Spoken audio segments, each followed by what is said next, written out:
Somehow, I got to fly a jet over the Grand Canyon and compare it to flying the digital version in Flight Simulator 2024. Stall. Stall. Stall. Stall.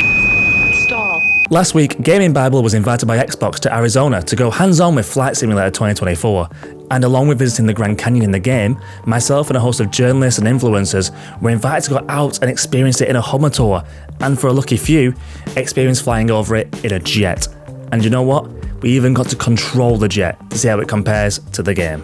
Now, I'm not gonna lie, I am a total novice when it comes to flight sim. I played a few bits and bobs of Flight Sim 2020 when it dropped on the Xbox Series X, but the time here at the event using a flight stick and other serious gear felt like a proper step up. It was so surreal after spending the tutorial in the game, learning how to take off and seeing how you keep the horizon in certain positions on the dial, to suddenly be doing that in a real jet.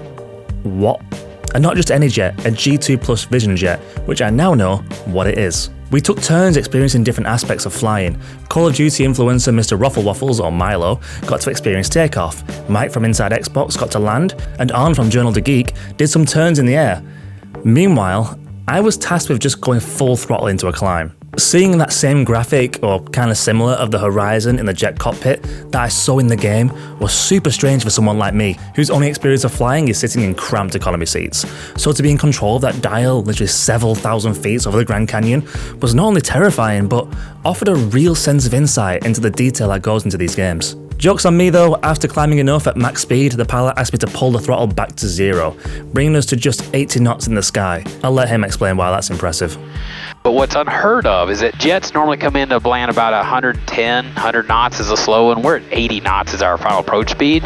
This slow in most jets, if you move the ailerons, you get hardly any responsiveness out of the controls. And notice if I go to the right, 10, 20, 30, I have full control. Stall. She's telling you she's stalling. See that we're right at it? Yeah. We're just riding the edge of the envelope, but notice we have full control of this airplane. Yeah.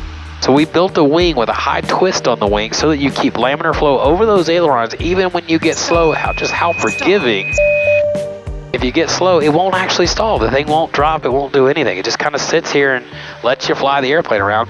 What's really neat is if we try really hard, the shake, he's getting to feel the stick shaker. If it's telling us that we're slow, nothing's gonna happen, guys. This is it. This is it. You can relax.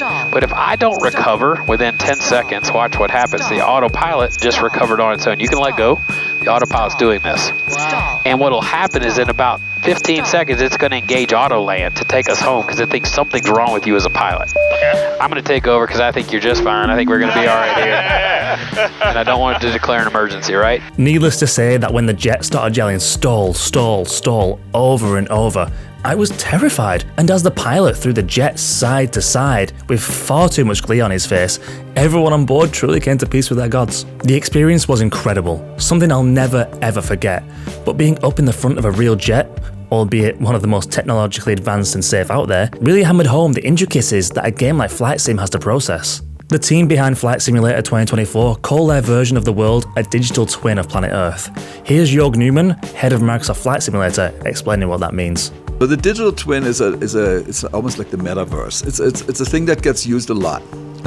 It's essentially just a digital representation of something. Some people call artificial heart a digital twin. Some people call a factory that has been made in 3D a digital twin because they have to figure out how the robots fly around, right? So digital twin just means it's a replica, as close as you can get. This is a digital twin of Earth, which is its own special brand of digital twin. Earth is complicated, and so it's a massive, massive endeavor. But that's what we're trying to do. We're trying to represent the Earth and who's in it and how you feel when you go someplace, and because we're trying to do as real as it gets, is the old mantra of the Flight Simulator franchise. We're trying to get there. And you can go infinitesimally small when you try to get there. As I said, I wanted the mosquitoes in the Amazon. The team was like, "Are you sure?" I'm like, "Okay, let's do it after launch then." But at some point, we're gonna have mosquitoes. Damn it, we're gonna be zzz.